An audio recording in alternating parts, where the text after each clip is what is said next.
같은데. 왜요? 저 실은 JTBC 기자인데요. 아, 그래요? 예. 저랑 잠깐만 얘기 좀 하시죠. 그래요? 괜찮아요? 하세요. 라이브 네, 방송을 그러시죠. 하세요. 네. 네. 네, JTBC에서 나왔습니다. 말을 좀 걸고 싶어가지고요. 아, 그럼요. 네, 괜찮아요. 네네네.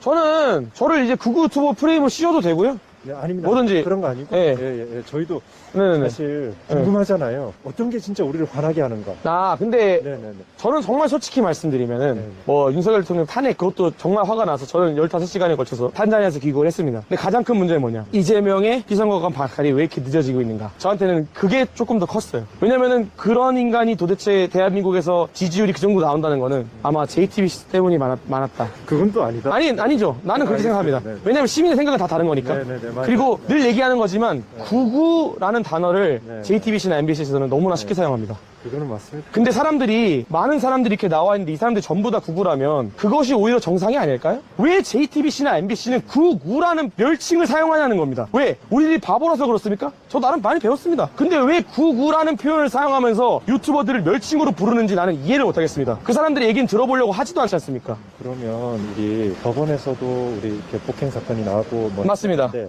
뭐 그게 뭐 옳다 뭐 저는 완전 그러다고 생각합니다. 그죠, 그러잖아요. 근데 저희가 얘기를 조금 들어보니까 그 전까지는 되게 평화로웠는데 영장 발부 소식이 알려지고 나서 그렇죠. 이게 갑자기 많이 흥분들 하셨어 네네네. 라고 하더라고요. 뭐가 정말 우리를 화나게 하는 걸까요? 아마 이 마음속에 화난이 있으니까 그런 거잖아요. 우리 또 특히나 청년들의 화남 그런 걸 한번 저도 이제 나이를 좀 먹다 보니까 저는 지금 만 30살입니다. 20, 30대 같은 경우는 가장 중요한 게 결혼과 출산 그리고 경제입니다. 근데 그것에 대해 가장 크게 무너졌던 시대가 문재인 정부 시절이었다고 생각을 합니다. 그 결과로 우리 20, 30대가 감내해야 될 게 너무나 커졌습니다. 이런 사회 불평등이 있는 와중에 특정 정치 세력들은 특정 이권을 위해서 특정 세대의 특정 성별만을 너무나 감싸줬어요. 그렇기 때문에 20, 30대 특히 남성분들, 일부 깨어있는 여성분들이 이 길거리에 나온 거라고 저는 생각합니다. 그리고 사람들이 깨어난 거죠. 왜냐면 포퓰리즘이나 돈을 푸는 행위들은 결국에 우리가 감내해야 될 빚이구나 라는 거를 지금 우리가 깨닫고 있지 않습니까? 저만 해도 제가 저희 동네에 얼마나 많이 망했는지 모릅니다. 내수가 망가져서요. 근데 그 내수가 망가진 이유가 윤석열 대통령이다? 그러기에는 윤석열 대통령이 지금 2년 반밖에 못했습니다. 문재인 정부 때문이라고밖에 볼 수가 없습니다. 속이면 안 된다는 겁니다. 언론들이 지금 이 현재 작금의 내수가 말라가는 상황의 책임을 윤석열 대통령으로 몰면 안 된다는 겁니다. 사실 우리가 생각을 해보면 우리가 예전에는 이 당도 미워 저 당도 미워 네네. 사실 정치인은 다 미워 우리하고는 관계없는 사람들이야 네네. 자기들의 이익만 얘기해 네네. 라고 생각할 때가 훨씬 많잖아요. 그래서 예전에는 저 젊을 때 한 20, 30대 때는 네. 20, 30대는 정치에 관심이 없었죠. 그런 얘기가 정말 네. 많았어요. 근데 그렇다고 해서 윤석열이 너무 이뻐라고 생각하고 계시지는 않았을 거잖아요. 이전까지는. 어디가 정말 부당하다고 생각을 했을까? 그 부분이 좀 궁금하긴 하거든요. 어느 제가 지점이 지금 20, 30대 남성을 대표할 수는 없고요. 네네. 그래서 저의 개인적인 생각을 좀 말씀드려보겠습니다. 일단 민주당이라는 당에서 내거는 많은 프레임들이 특정 성별과 특정 세대를 갈라치고 그 과정 속에서 돈을 쓰는 정책으로만 많이 갔어요. 이건 동의하실 겁니다. 일자리를 늘린다는 이유로 기업에다가 특혜를 주고 법인세를 깎는 방향성이 아닌 단순히 공공일자리를 늘리고 세금을 쓰는 방향으로 갔습니다. 근데 그게 그 사람들이 멍청해가지고 그렇게 했을까요? 아닙니다. 득표를 위해서 한 거예요. 근데 이제 20, 30대는 멍청하지 않습니다. 자기가 실제로 피해를 보고 있는 현 상황이 도래해버렸습니다. 그럼 그 상황에서 이 사람들이 자기의 미래를 위해서 뽑을 사람이 누굽니까? 자기의 현재를 위해서는 민주당을 저도 충분히 뽑을 수 있다고 생각합니다. 정책 자금을 뿌리는 거에 익숙해져 있을 수 있다고 생각합니다. 근데 우리나라가 지금 단순히 2, 3년만 사는 게 아니라 2, 30년을 살아갈 거고 5, 60, 70, 80년을 살아갈 건데 그런 포퓰리즘을 지지할 수가 있습니까? 불가능하지요. 그리고 지금 현 상황이 민주당의 입법 독재 상황을 저도 사실은 계엄령 하시기 전까지 정말 몰랐습니다. 계엄령 이후에 너무나 큰 관심이 드러나게 되고 여기서 완전히 지금 장관 인사 탄핵부터 시작해서 행정부를 완전히 마비시키는 정책들만 입법안들만 내세우고 있구나. 양보법부터 시작해서 정말 말도 안 되는 자본시장주의를 망가뜨리는 법률을 시행하고 있구나라는 걸 깨닫고 목소리를 내고 있는 것입니다. 계엄은 그러면 불가피했다고 보시는 거예요? 저는 아닙니다. 이건 아니에요. 계엄이라는 것은 불가피하지 않았고요. 당연히 다른 선택지도 있었지만 저는 윤석열 대통령이 평생을 검찰에서 몸담으면서 범죄와 싸운 분이라는 걸 잘 알고 있습니다. 근데 그런 분께서 이런 여파를 생각하지 않고 단순히 홧김에 계엄을 했을 거라고 생각은 절대 안 합니다. 본인께서 주장하고 싶으시는 입법 독재와 부정선거와 관련된 내용들을 최대한 많은 사람들에게 알렸으면 좋겠다. 불가피하지는 않았지만 네네네. 적어도 그 심정이나 그 힘든 상황은 이해해. 정말 그렇죠. 그렇죠. 받아들이면 될까요? 많이 이해하고 있죠. 그 결과로 현재도 아시겠지만 지지율이 역전이 되고 있습니다. 물론 이제 어떤 여론조사 기관에 따라 다르겠지만 실제 길거리에 나와보시면은 길거리 20, 30대가 제가 봤을 때는 지난 시간 중에 제일 많이 나와 있습니다. 특히 20, 30대 그 중에서도 남성들이 많이 나왔다. 많이 나와 있죠. 라고 얘기를 하잖아요. 그렇죠.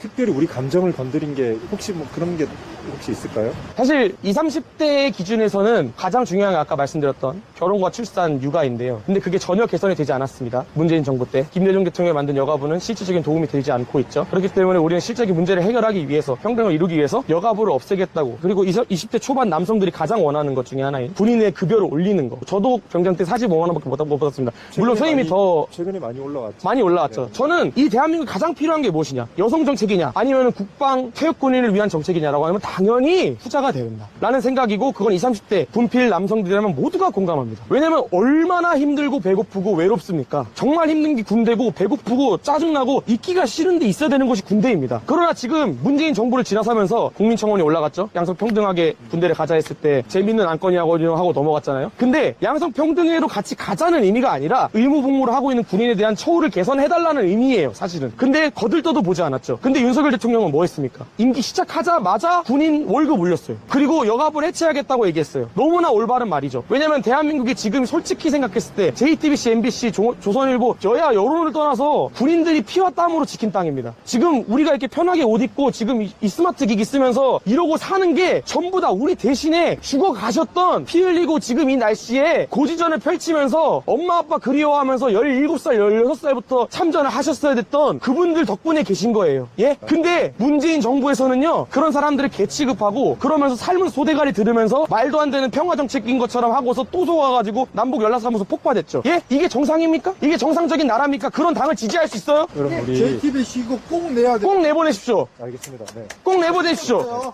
그리고 저거 안 내보내도 JTBC 꼭 내보낼 겁니다, 제가. 우리 다 형님 또 찍었어요, 이거. 그 부분, 부정선거 부분. 네. 그 부분은 사실 지금 논란이 되게 있죠. 많이 있습니다. 어떻게 보면 그 부분은 어떻게 생각을 하세요? 저도 약간 이게 어디까지 믿어야 되고 어디까지 그렇더라고요. 이게 확인도 안 되고. 제가 네. 개인적인 입장을 말씀드리겠습니다. 우리는 주권을 가진 개인이고요. 이 민주주의라는 것은 선거로 인해서 이루어지는 게 사실은 대부분에 그렇습니다. 근데 우리가 요청하는 게 있다면, 유권자가 진실검증을 요구하고 뭔가 문제가 있는 게 하나라도 존재한다면 아무리 헌법기관이라 해도 나서서 보여줘야 됩니다. 그런 얘기들이 있죠. 뭐 형상기억 종이라든지 배춘희 종이장이라든지, 물론 의혹입니다. 그러나 우리 유권자가 보여주세요 하면 보여줘야 됩니다. 그거를 왜 숨기냐는 거죠. 저는 부정선거를 통해서 여소야대가 됐다라고 결론 내리고 싶지 않고요. 그런 문제가 있으니 그거 자체가 정확하지 않다. 부정선거를 통해서 민주당이 입법부를 먹었다가 아니에요. 그런 문제가 있는데 왜 우리한테 보여주지 않냐는 거예요. 그게 부정선거다는 거예요. 이해되시죠? 이런 분들이 있습니다. 공격적으로. 아, 민주당이 사전투표를 득표를 해가지고 했다? 그럴 수도 있고 아닐 수도 있지요. 하지만 이상한 게 많이 있지 않습니까? 왜 접힌 종이가 아니라 펴진 종이가 나오냐? 그리고 선관위에서는 왜 그걸 형상기억종이라는 실제 존재하지도 않는 종이라고 표현하고, 그리고 왜 1200명에 달하는 부정취업을 시키느냐? 이게 집중하고 싶은 부분입니다. 이해되셨나요? 총선의 진거, 국민의 선택일 수 있습니다. 저는 민주주의라고 생각합니다. 당연합니다. 근데 유권자가 요청하고 보자고 얘기를 하면 열어줘야 돼요.